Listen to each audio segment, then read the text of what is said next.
कीरतपुर गांव में मनमोहन नाम का एक कुम्हार अपनी पत्नी पार्वती के साथ रहता था। उनकी दो बेटियां थीं, रजनी और टीना। रजनी मनमोहन की पहली पत्नी से हुई थी, जबकि टीना उसकी दूसरी पत्नी से। वो दोनों पति पत्नी दिन रात मेहनत करते, तब जाकर उनके घर का चूल्हा जलता। शादी के कुछ समय बाद तक तो पार्वती रजनी का बहुत अच्छे से ध्यान रखती, लेकिन जब से उसने खुद की बेटी को जन्म दिया, तब से वो केवल उसी पर ही ध्यान देती थी। और इन सब में बेचारी रजनी भूखी रह जाती और खाली पेट ही सो जाया करती थी।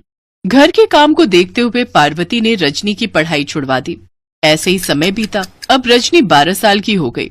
घर का सारा काम वो अकेले ही करती, जबकि पार्वती अपनी बेटी को किसी काम पर हाथ तक नहीं लगाने देती। टीना बेटी, तू घर का कुछ काम नहीं करेगी, तू तो बस खुद पर ध्यान दिया कर। मैं तेरी शादी एक बड़े घर में करवाऊंगी। देख, हम गरीबों से ऐसे तो कोई रिश्ता जोड़ेगा नहीं, लेकिन अगर तू खूबसूरत दिखेगी तो तू बड़े होकर किसी भी अमीर लड़के को अपने जाल में फंसा सकती है। पार्वती हमेशा अपनी बेटी की शादी एक अमीर लड़के से करवाना चाहती थी। ऐसे ही समय बीता। फिर एक रोज मनमोहन बाजार से घर लौटा।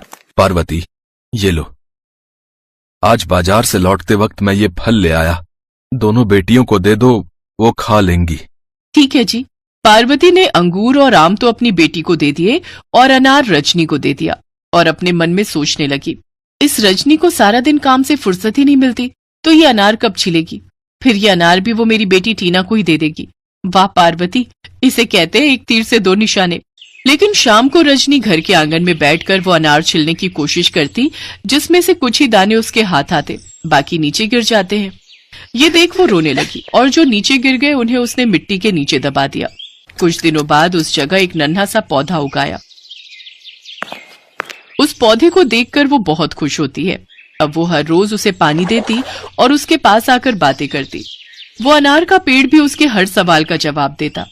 धीरे धीरे वो पेड़ काफी बड़ा हो गया और उस पर ढेर सारे अनार लग गए, जो कि बहुत ही मीठे और रसीले होते थे। लेकिन उन अनार को रजनी के अलावा और कोई नहीं देख सकता था। वो जब भी उस पेड़ के पास अनार खाने जाती, तो अपने आप उस पेड़ में से अनार टूटकर रजनी को गोद में आ गिरता। ऐसे ही समय बीता। अब रजनी और टीना की ब्याह की उम्र हो गई। एक रोज उस गांव के मुखिया के घर सभी गांव वालों का न्योता था। मुखिया के घर न्योता, इसका मतलब वहां तो मुखिया के अमीर रिश्तेदार भी आएंगे। यही सही मौका है अपनी बेटी का हाथ किसी अमीर लड़के के हाथ में देने का। अभी बाजार जाकर अपने और टीना के लिए नए कपड़े ले आती हूँ। फिर पार्टी में जाने वाले दिन पार्वती और टीना अच्छे से कपड़े पहनकर तैयार हो गई। चलो रजनी, जल्दी चलो, पार्टी में जाने के लिए देर हो जाएगी। नहीं, मेरे कपड़े फटे पुराने हैं, वहां तो बहुत सारे लोग आएंगे ना, तो मैं इन कपड़ों में कैसे जाऊं? एक काम करो, आप ही चले जाओ।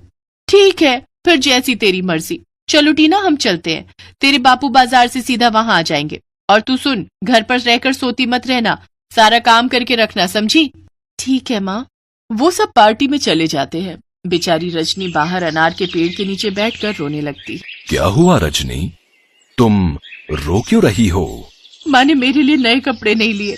मेरा भी उस पार्टी में जाने का बहुत मन था, लेकिन मेरे पास अच्छे कपड़े नहीं है ना, ऊपर से घर का सारा काम पड़ा है।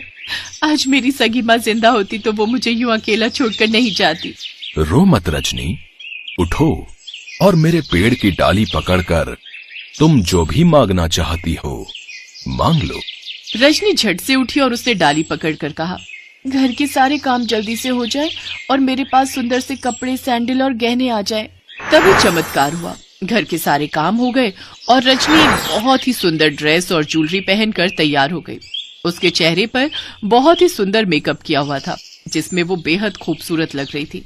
तुम्हारा बहुत बहुत शुक्रिया जादुई पेड़, ये तो सचमुच बहुत ही खूबसूरत है। अब तुम्हें जब भी कुछ चाहिए होगा तो अपनी आंखें बंद करना और जादुई अनार के पेड़ को याद करना, फिर तुम्हें जो चाहिए वो तुम्हें मिल जाएगा। तभी वहां एक आलीशान बग्गी आई। रजनी उसमें आकर बैठ गई। फिर वो उस पार्टी में पहुंच गई। वो जैसे ही बग्गी से उतरी, सभी उसकी ओर देखकर बातें करने लगे। अरे वाह, इतनी खूबसूरत लड़की, आखिर ये आई कहाँ से है? ये तो हूर की परी मालूम होती है। रजनी, लेकिन इस भिखारन के पास इतने सुंदर कपड़े और गहने कहाँ से आए? मेरी रजनी कितनी सुंदर लग रही है, लेकिन पार्वती, तुम तो कह रही थी उसकी तबीयत ठीक नहीं है, इसलिए वो नहीं आई। जी वो समझ गया, तुम जानबूझकर उसे यहां नहीं लाई। मुझे तुमसे ये उम्मीद नहीं थी पार्वती। उसी पार्टी में एक अमीर घर का लड़का रजत आया हुआ था। रजनी को देखते ही उसने उसे अपना दिल दे दिया। पार्टी खत्म होने के बाद जब रजनी वहां से जाने लगी तभी रजत वहां आता है। मैं उदयपुर के राजा विक्रम सिंह का इकलौता बेटा हूं। आप बेहद ही खूबसूरत हैं। क्या आप उदयपुर की रानी और मेरी पत्नी बनना स्वीकार करेंगी? तभी मनमोहन वहां आया और उसने हाथ जोड़कर कहा, साहब, ये मुझ गरीब की बेटी है और हम लोगों की इतनी हैसियत नहीं कि आप जैसे बड़े लोगों के साथ रिश्ता जोड़ सके। मुझे आपकी बेटी भा गई है और रिश्ता हैसियत देखकर नहीं किया जाता। उस लड़के की बात सुनकर मनमोहन खुश हो जाता है। इस तरह रजनी की शादी उस बड़े घराने में हो जाती है। शादी के बाद रजनी उस जादुई पेड़ को शुक्रिया अदा करने आती है। तुम्हारा बहुत बहुत शुक्रिया जादुई अनार के पेड़। बचपन से आज तक तुमने हमेशा मेरी मदद की है। आज तुम्हारे कारण ही मेरी शादी इतने बड़े घर में हुई है और मुझे इस नरक से मुक्ति मिल पाई है। जैसे तुमने मेरी सहायता की है वैसे ही मेरे पिता का भी ध्यान रखना।